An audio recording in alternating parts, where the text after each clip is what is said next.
Welcome to Secret Story. As I pulled into our driveway, I noticed no lights on in the house. That was odd. Charlie should be home by now. I pulled into the garage seeing his SUV was not there. I texted him from my car, "Babe, where are you? I just got home, and you aren't here. We have a game night at Sally and Jake's tonight at 7:30, so we need to eat before we go. Pick up some Chinese. Love you." I looked at my watch. It was just after 6 p.m., so I had time to shower and dress, then we could eat and still be on time. After a tough week, I walked into the house. My work project had several significant hiccups, putting us behind schedule. My boss wasn't happy. My best friend Stella told me her marriage was over. And Charlie had been a little distant since Wednesday night. I was looking forward to this weekend to be with Charlie, reconnecting. We had been slipping lately, making things tense between us, which concerned me. I flipped on the light and put my computer bag on the counter. Then I saw the note lying there, and I picked it up and read it. "Caroline, who is just in pain? Call me when you are ready to tell me, but not before." Oh God, no. I slumped onto a stool. A deep feeling of dread and panic spread through me. I reread the note. My mind was spinning. How did Charlie know about Justin? There was no way. We had been for over 2 years, and I had not talked, texted, or had any contact with Justin in all that time. He lived across the country now and was married. Why now? Oh my God. I knew this was bad, very bad. Then I realized I had not heard back from Charlie. Where was he? My head was spinning, and I was having difficulty breathing. I felt a little panicked. I called Charlie, but his phone went to voicemail.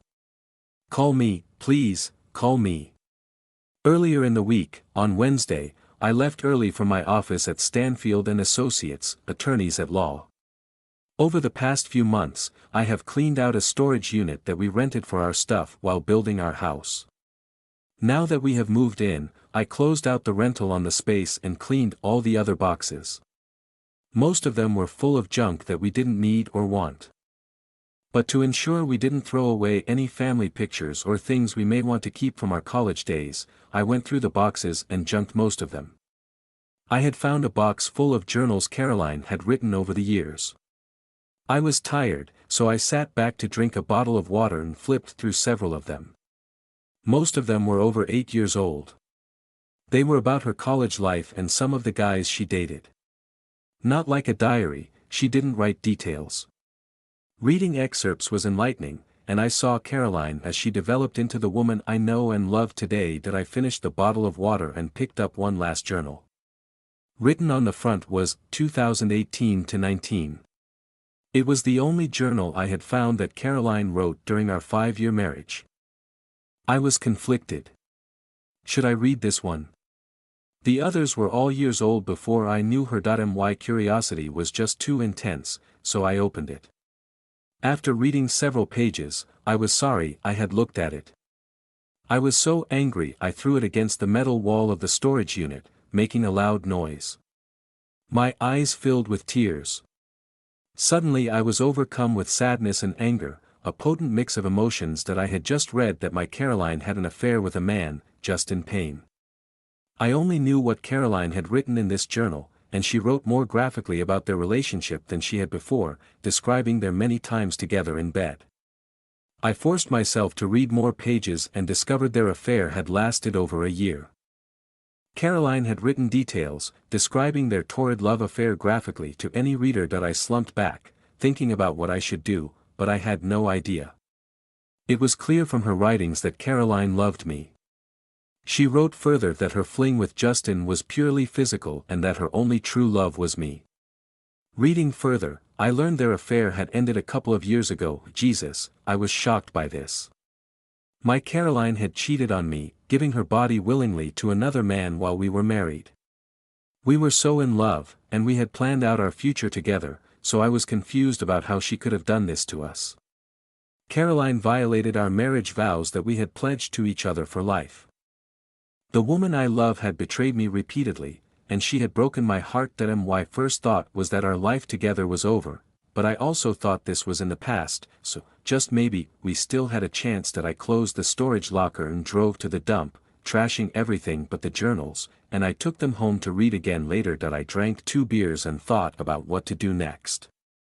I needed answers, and I needed to know who Justin Payne was, where he was, and was he still a threat to us. I also needed to confront Catherine indirectly, setting her emotions loose and making her feel guilty. I packed a bag for a couple of nights and put it in my SUV. I decided not to do anything until the weekend. I had a legal case I needed to finish on Friday morning. I would try to act normal with Catherine, and that might signal to her something was wrong. That night and Thursday were difficult. The good thing was that Catherine was starting her, so she was not feeling well. Our night was quiet, with very little shared affection. I knew she thought something was wrong but was afraid to ask me. She went to bed early both nights. I stayed up and gathered the things I needed when I left Friday afternoon, setting my plan into action. Friday morning was normal. We cuddled in bed when we woke, talking about the weekend. We showered together, washing each other, but there was no play or teasing. That wasn't normal for us, so it indeed added to Catherine's concern. That we ate a small breakfast. I was stoic the whole time. Just as I was leaving, Caroline came to me, hugged me, and asked, "Charlie, what is bothering you these last couple of days?" I looked into her eyes, and I was sure she could see there was no sparkle. That I kissed her softly and looked into her eyes. "We will talk later. I have to go now." I gave her another peck on the lips and left. As I walked out the door, I looked back. Catherine was staring at me, and I could see the concern on her face. That I didn't text or call her all day. That was normal when I had a case closing, like that morning. I finished my argument in court and went to the office. The case was continued for 2 weeks, so I had free time to try to work through this mess. I told my partner that Caroline and I were at a point, and I had to get away for a couple of days. That he was surprised but agreed to say nothing and play stupid when she asked where I was. He didn't know that he would be honest with her. My assistant was the same, and William would take care of the others on Monday if I weren't back. I went by the bank, then home, and finished gathering what I would take with me. I sat at the kitchen counter and wrote a note to Caroline. I laid it on the counter along with the pen, gathered my last things, and left, uncertain when I would return. I had no idea what to do or what would happen next. I knew I would not be here when Caroline got home, and I wasn't sure what would happen when she read my note. Where was Charlie? I hadn't heard from him all day. I held his note in my hand and reread it. God, how could he know about Justin? There was no way. It was over long ago. I was so ashamed that I dedicated my life to Charlie and us, vowing nothing like this would ever happen again. That I worked so hard to erase Justin from my life and had succeeded, not thinking about him since we ended it. He was married and lived with his family on the West Coast. Why now? How? What did it mean to us?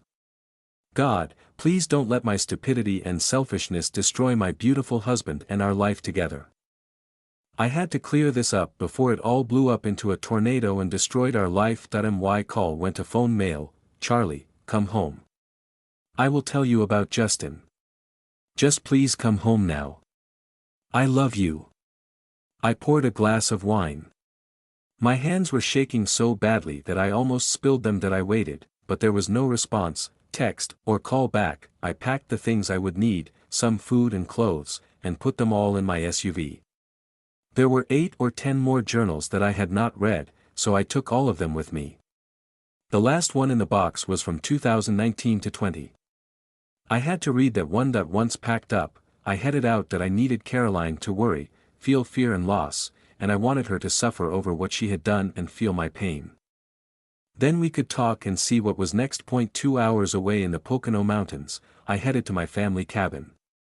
It is a 100-year-old log cabin my great-grandfather and great-uncle built for hunting deer and fishing. The cabin was mine now. That I did not use the place often, and Caroline had only been there twice. She would never think I was there, and I would be able to think clearly. They're trying to figure this mess out. When I got to the village, I met Thomas, who looked after the cabin. I got the key, and we had a beer at the local pub. He is a lovely man, well over 80 now. We chatted for a while, and Thomas sensed something was wrong. After the third beer, I finally told him my problem. It was good to talk to someone much wiser than me that I talked. Thomas listened as Madeline shared my love for my wife and heartbreak when I discovered she had cheated on me years before. I told him of my anger and confusion about what I should do. Thomas listened, not saying anything as he ordered more beers. That I finished my rambling after almost 30 minutes and 3 more beers. I am not a big drinker, so I was getting buzzed. Thomas looked at me, his eyes sparkled, and his white beard framed his face. If he had been a large fat man dressed in red, he could have been Santa Claus. Thomas is a retired lumberjack and had worked with his dad and uncle cutting trees and running a sawmill for over 65 years. He told me his father and grandfather had helped my great-grandfather build the cabin all those years ago. He told me, "Charlie, look on the wall, by the pot-bellied stove, and see their names carved in the wood." Then Thomas took my hand in his. "Charlie, you are a good man. Let me tell you a story I think might help you." Thomas told me he was married for 50 years to Madeline. They were the same age, born only 3 weeks apart. They went to the same one-room school, and she graduated, but he didn't. They were married after she graduated from school at 17. The whole family built them a log house and helped them get started. They didn't have much, but they had love and family. And that was enough. Soon they started having babies. After 6, they stopped. They struggled to raise 6 kids in their little house, so their family and friends came together, building a new section of 2 bedrooms. One for Thomas and Madeline and one for the girls. The boys slept in the loft in the main room. After their 3rd child, Tina, was born, Madeline had a tough time, causing strife in the family. Suddenly one day, she left, leaving a note. Thomas reached in his pocket and brought out a tattered and torn envelope. He handed it to me. "Read it, Charlie." I carefully took out the paper, opened it, and read, "Thomas, I love you and our family more than anything, but I need a short break. I am going to Georgia to Missy's house for a little while. I am taking Tina with me. Aunt Lily is going to help you while I am gone. I love you, but I need this, please forgive me." Madeline, my heart was in my throat as I read this note. It was so full of love, and the fact that Thomas carried it with him was something that I looked at him. So what happened? Madeline stayed gone for 2 months, then one day, she was back. We had minimal contact while she was away, and I had no idea what she had done there. I knew right away Madeline was different, and something had changed in her. She seemed more distant, and though she picked right up on her mothering, our relationship seemed strained. After about 3 weeks, she asked me to take a walk with her in the early spring. We used to take walks often before she left. Many times, we walked down by the waterfall. I am sure we conceived with most of our children there that I hoped that day we would renew our love there, and that was not how it went. We sat by the waterfall, and Madeline confessed that she had an affair with a man she met in Georgia. A businessman with good looks, education, and money. Edwin was different from anyone she had ever met. She went on to tell me that she had become infatuated with him. He made her feel like a princess. He bought her things and beautiful clothes and showed her off to all his friends. She had never experienced any of this, and quickly they were together every night. He even bought a crib so Tina could be with them. Madeline admitted she almost felt like they were husband and wife. She also revealed that their lovemaking was more beautiful than she had ever imagined. She was falling in love with him. As you might imagine, this conversation answered my concerns about her behavior, and as I heard the words coming from her mouth, my heart broke, and I saw our marriage and life together crumbling before me. I found it hard to breathe, but shockingly I felt no anger. I loved Madeline more than anything, and I guess my love for her was so strong that her happiness was more important than anything. I made no reaction to any of what she had said and continued to listen. She explained that Edwin wanted her to stay with him, and he would help her divorce me. He wanted to marry her, raise our children, and have more of their own. That night they F her the last time. Edwin didn't know that she packed up her things the next day, leaving everything Edwin had bought her and boarded a bus for home. After that day, she never spoke to Edwin. Madeline had written him a letter she left with Missy to give him, and that was it. Charlie, I sat looking into the waterfall, not knowing what to do. Finally, I asked one question. I looked Madeline in the eyes. Maddie, do you love me? Her eyes glowed more than ever. Yes, Thomas, you and me always. I am here for good, I will never stray again. You can't get rid of me. She leaned in, giving me the most passionate kiss we had ever had. That afternoon we made passionate love and created Jonathan, our second son. There were never any apologies or discussions about what had happened. After Madeline's confession, I never doubted her love. She left me for heaven 34 years later. Tears ran down my cheeks as I listened to this beautiful story. Thomas took my hand. Charlie, life is a long road, and there will be flat tires along the way. Don't let one flat tire stop your journey with Caroline. There is so much ahead for you. We finished our beers and had dinner together. We talked about light-hearted things and left each other with a big hug. I thanked Thomas for sharing his life with me and promised to look ahead. As I rode back to the cottage, I decided to talk with Caroline about Justin. To settle my mind, it was over, and he was no threat to us. Unless something else came out unexpectedly, we would move on as if it was just a flat tire. I slept peacefully that night and rose early, around 5 a.m. I packed up and drove the 2 hours.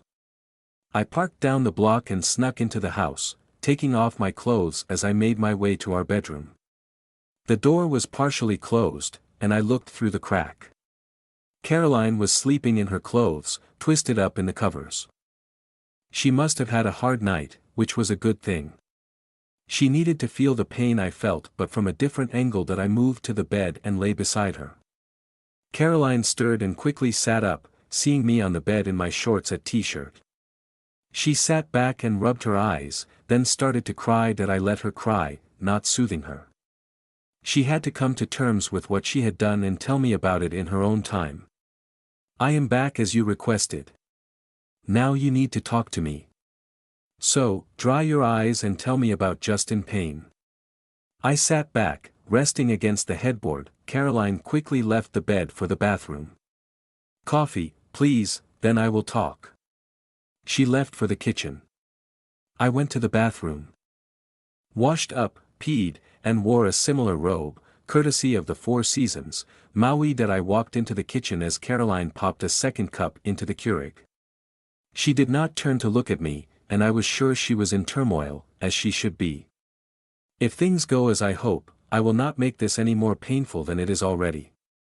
Her pain will be self-inflicted by her guilt, which will have a far more significant impact than what I can put on her. There will be pain coming later once we set the conditions for moving forward. Then I will share the pain as we work through this together. Caroline finished making our coffee. She joined me at the kitchen table, and she gave me my coffee and offered me a plate of Biscoff breakfast biscuits she had put out. Caroline's hands were fidgeting with her cup. I reached over to the counter, pulled the note I had written down, laid it on the table, pushing it over in front of her. Can you please tell me about Justin Payne? I asked. Caroline tightened up and looked at me. Her eyes were so sad, and her breathing was rough and rapid. She swallowed hard, not knowing how to start. How do you know about him? Caroline asked. That is not important. What is important is that you tell me everything about your affair with Justin, leave nothing out and be 100% truthful. Caroline looked down. I saw a tear roll off her cheek, dripping on the paper. She pushed her coffee cup away. Her hands clasped together. And she took a deep breath. She looked up at me. Justin was my lover for just over a year. I knew that, I stated. She looked at me, confused, not understanding how I could know. How could you know? It was so long ago, and why bring it up now?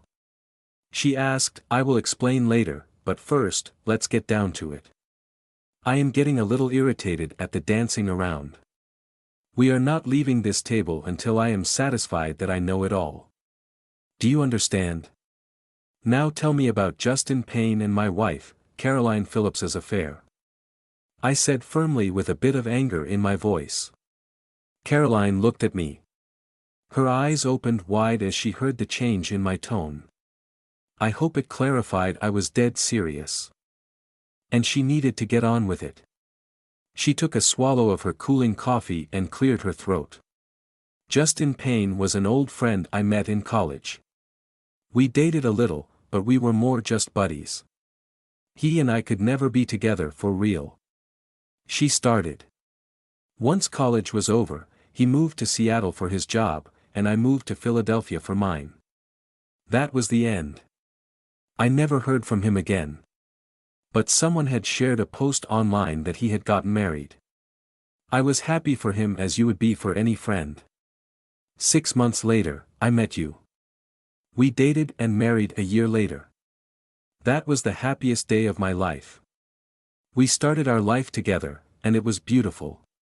We worked hard on our careers and relationship. Things could not have been better. I was so in love with you and you with me. Things were perfect. Over 2 years ago, I was at the one conference I go to each year, and I ran into a college friend, Stacy Grooms. I had not seen or heard from her since college. There were over 3,000 attendees at this conference, so how random is it that I would be standing in the coffee line, and there she was. Anyway, we agreed to get dinner that night and catch up. She texted me later that she had seen another college friend, and I wouldn't believe who it was. She didn't tell me who, but later, when she met me, walking up with her was Justin Payne. Stacy had not told him it was me we were meeting either. Well, it was an awkward night. I was extremely uncomfortable with him and finally decided to leave. Faking a headache, I slipped off to my room that I hoped that he couldn't find me. The animal attraction had instantly resurfaced, and memories of us together flooded my brain. That frightened me. I couldn't cheat on you, Charlie. That I knew I had told Stacy my room number, and I prayed she did not tell Justin that I called you that night. It was late, and you didn't answer. I am sure you were asleep by then, but I needed to hear your voice to bolster my resolve. It was the third night without you, and I was getting hornier each night. That it was only 9:30, so I put on the TV and watched an action movie. I was about to fall asleep when my phone dinged. I picked it up. It was Justin. I opened the text. Caroline, I loved seeing you tonight. You looked amazing, even better than before. You were uneasy seeing me, and I understand. I know we are both married. I would never do anything to damage that. I would like to see you, though, if only to have a drink and catch up. If you want to come down, I will be in the bar sitting at a booth on the left. If not, I understand. Good night. Charlie, I was so confused. I had not had feelings for anyone but you. But suddenly, these old feelings roared through me. I love you so much, Charlie, but Justin had this animal magnetism that I could not resist. I reasoned that I could go down and talk with him and then come back and go to sleep. I know now that was stupid thinking that I dressed in jeans and a polo shirt. I went down to the bar, looked in, and saw him texting on his phone. I almost walked away, but I just had to talk with him. So, I walked in. Justin saw me, and he dropped his phone on the table, jumped up, and hugged me. We never had a drink, and as fast as possible, we were in my room. That night was magical. That night was about Justin and me, no comparisons, no discussion about his wife or you. Sad to say, but at that moment, neither of you existed. For the next 12 hours, making up for the past 4 years apart. We went on until we couldn't go anymore. And I had to call out sick for my shift on the floor. That we took a break, ordered room service for more fuel, ate, and once we recharged, we started another for the rest of the day. Later we took a break, showered separately, and he called his wife, and I called you Charlie. I never lied to you when we talked, Charlie, but I omitted things and kept the call short. Justin was leaving the following day, so we continued through the night, sleeping only a few hours. Justin left, and I was glad he was gone. The night had been incredible, but I wanted to be with you, not him. I was relieved that I was through with Justin forever. For the rest of the week, I was a complete wreck. I had spent almost 2 days with another man cheating on my husband. How could I do that? I felt so sick that I vomited off and on for the next day, unable to do any work. I was petrified of coming home and seeing you. I knew I had to tell you about what I had done, but I knew you would leave me if I did that. I decided I would not lie to you, and if you did ask me a direct question about cheating, I would tell you everything and hope for the best. Thank God you never suspected anything, so you never asked. I didn't have to know you and destroy our life like I am doing now. After I got home, there was no communication with Justin, so things moved on as before. God, Charlie, I loved you so much and still do. Our life was even better after I committed myself to you 1000%. Okay, I didn't know about that part, so thank you for being honest with me. So, when did the Real affair start? About 3 months later, I got a Facebook message from Justin. He had changed companies and was working for a company as a troubleshooter. He went on site to companies to resolve their IT problems or to help implement new software. It was all Greek to me. Anyway, his company had a contract with a company in Wilmington, Delaware. He was the lead engineer. The agreement was 15 months or until he completed the project. So, Justin would be living in Wilmington for the project's duration. Charlie, you might suspect that I was happy about this, but I was not. I wanted him out of my life forever. And I thought he was. I had you, the man I loved, the man I wanted to be with the rest of my life, the man I wanted to build our family with and have our babies. I wanted only you, Charlie, just you. Part 2 coming soon. Caroline, let's take a break. You make us more coffee while I cook eggs and toast for us to eat. I can't eat. I am about to vomit. Suddenly gagging, she ran to the bathroom that I heard her throwing up. It sounded terrible. Her nerves were overwhelming her that I made scrambled eggs and rye toast for us. When Caroline came back into the room, I gave her a plate of food and more coffee. You need to eat, you will feel better. We ate, and she calmed down enough to continue. I didn't respond to Justin for several days. When I did, I told him, Justin, stay away from us. I don't want to see you. You have a wife and a baby, so pay attention to them and leave me alone. That seemed to work until he started the job a few weeks later. I began getting texts from him wanting to see me. I tried to fend him off. Then one day a month later, he showed up here at our house. It was a Friday evening. It just happened to be the weekend you were off playing golf with the guys. I refused to let him in. I kept the door locked. He stood outside pleading with me, becoming very loud. I was afraid the neighbors would see him, so I finally let him in. Charlie, that was the biggest mistake I ever made in my life. Caroline dropped her head down and started to cry again. Charlie, I am so sorry. I could not resist him. I could not understand it, but I could do nothing to stop him. I was putty in his hands. He wanted to take me here in our house. I refused to let anything happen here. Justin left and got a hotel. He texted me the address. Later that night, after I talked to you, I went to him. That was the beginning. I stayed with him that night and the whole next day. I left him coming home at dinner time. I was distraught at what I had done.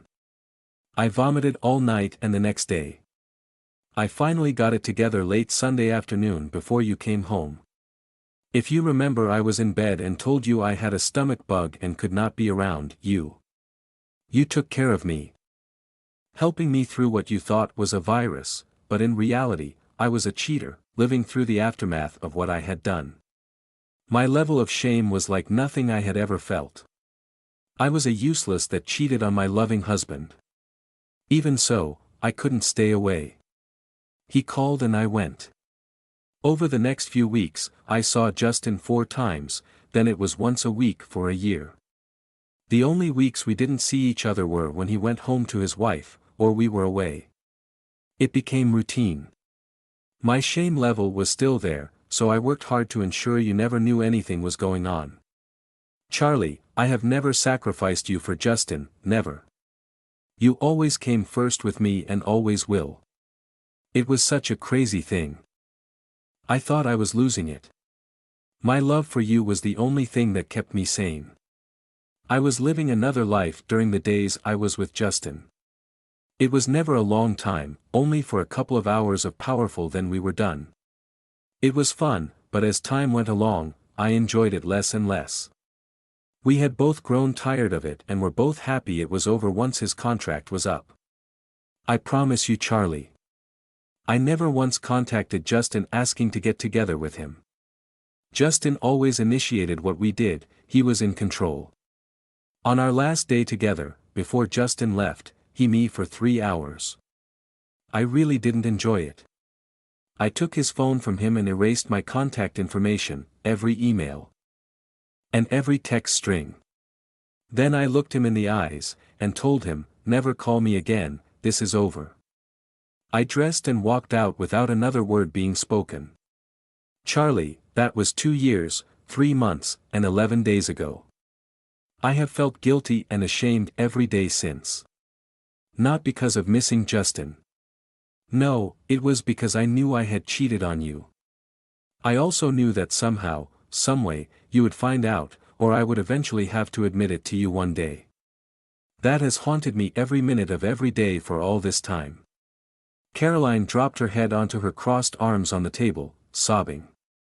I got up and went to my office. I brought back the 2 journals I had found and read from front to back. They were burned into my memory. Caroline's story mirrored the journals to the letter, so I knew she was being honest.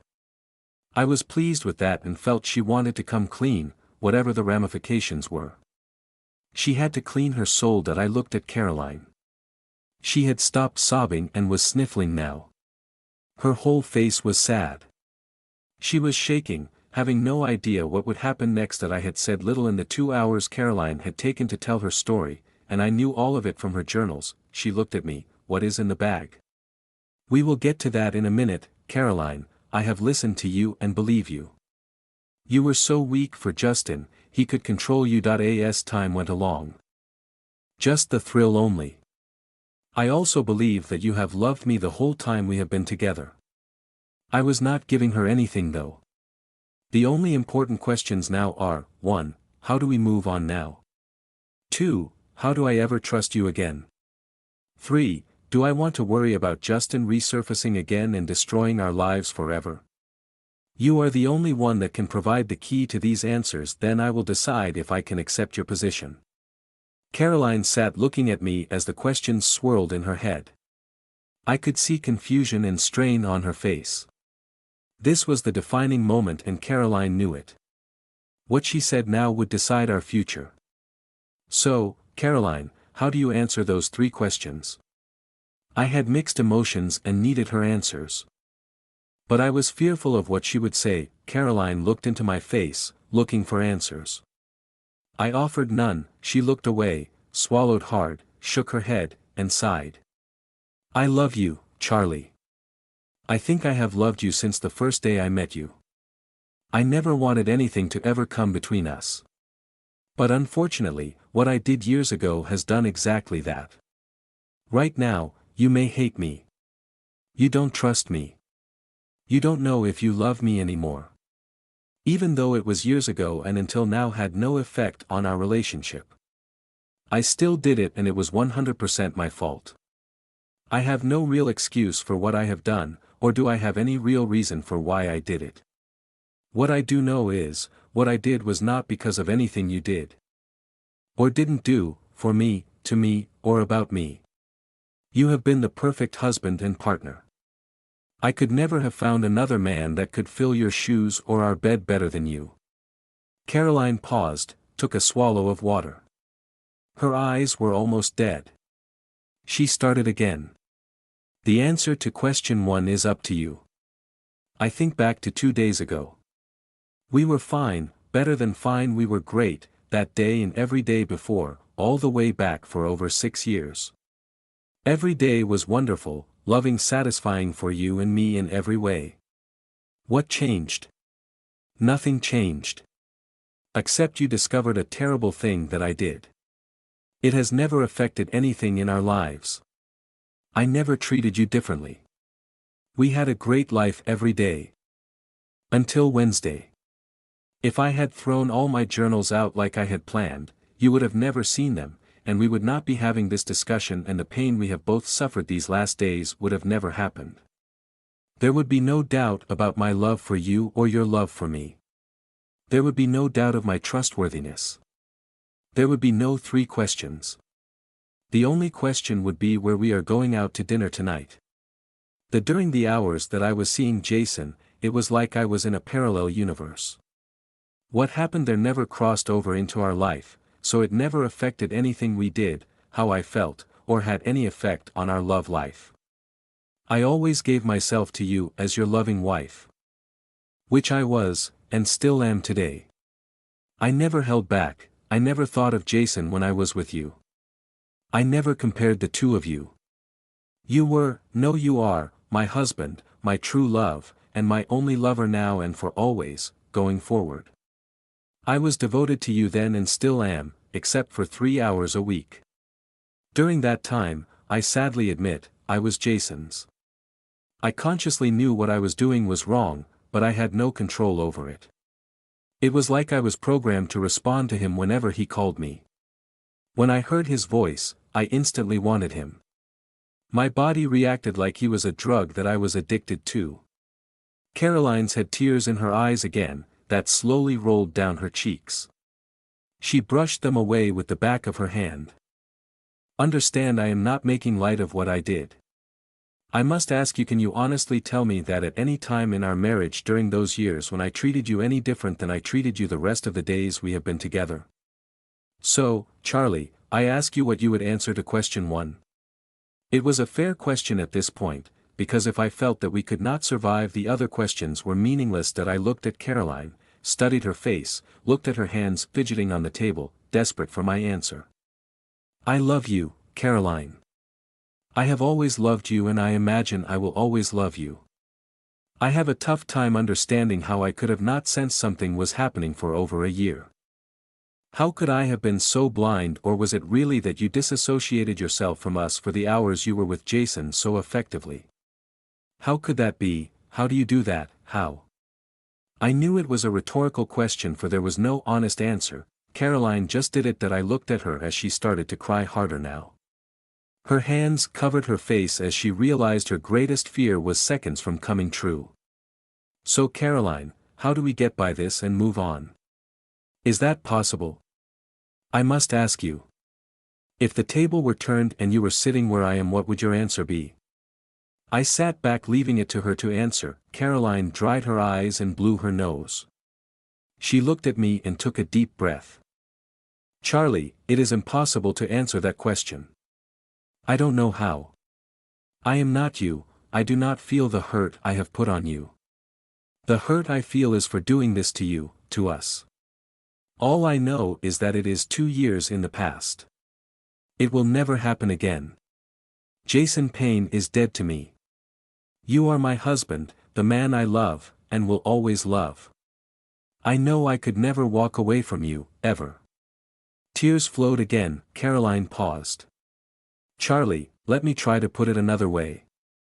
I have devoted every minute of every day that I have spent with you to be the best, most loving wife I can be to you. I have never denied a request for anything, and my affection for you has been genuine 100% of the time. For those 140 hours I was with Jason, you and I did not exist, so there was never a negative thought, humiliating thought or statement. You and I were never mentioned in Jason's presence. That may sound worse, but it was how I dealt with it, so it never did affect us. You were my top priority, not Jason. He was, gosh, I really don't know what he was. Using him for pleasure, then putting him away until his next call. That may sound silly, but that is how I see it. That I looked at her, a slight smile showed on my face. I believed everything Caroline had told me. She had been honest, and that was my top priority. It was clear to me what I was going to do. I had decided before we ever started this talk that I would not leave her if she was truthful. Honestly, if I had never seen the journals, I would have never known about Jason Payne. During all our years together, I had never felt anything but devoted love from Caroline. There had never been even the smallest blip in our relationship during her time with Jason, so she never allowed that transgression to enter our life. Caroline, look at me. I have made my decision. She took a deep breath, wiping her eyes and cheeks, clearing away the tears. I could see fear all over her face. She was shaking. I had tortured her enough. I am convinced that she genuinely loves me and would never allow anything like this to happen again. Caroline, I love you. I cannot live my life without you. What you did many years ago was evil and humiliating to me. With total disregard for me and our marriage. I think you have seen the pain I have been in. I have purposely inflicted pain on you to make you realize how destructive your behavior was. You needed to suffer along with me through this mess. Do you understand what I am saying? Oh God, Charlie, I am so sorry. I love you so much. I have no words to truly tell you how badly I feel for what I did to you and us. It was horrible of me. Please forgive me and give me a chance to make things right. I need you in my life and you need me. We have babies to make and a life to live. Please let's do that together. I moved beside Caroline. I pulled her into my arms and looked down at her. Caroline, 3 days ago we were fine. And we are fine now. We are together forever unless you get stupid and let this happen again. I love you and want you in my life every day. There are conditions, so if we agree on them, we will move on as if nothing happened. There is one mandatory condition you need to agree to first. We will both sign a post-nuptial agreement, protecting each of us and holding us in line. If either of us cheats after this date, the cheater will walk away from the marriage with little or nothing. We will work out the other conditions over the next few days. Caroline looked at me shocked about the post-nuptial agreement, but said nothing, accepting she deserved this condition, so she did not protest. I have one last question. We need to rededicate ourselves to each other. We need to restate our vows and declarations to one another. So, Caroline my love, will you marry me again? Oh yes, yes, yes, Charles, I would love to marry you again. Wonderful, so where are we going to dinner tonight? That was 2 questions. Caroline pointed out that we laughed and kissed passionately. We never made it to dinner. We ate leftover soup and grilled cheese sandwiches after 3 hours in bed. Life was once again beautiful. Now it was time to make babies. Who knows, we may have started already.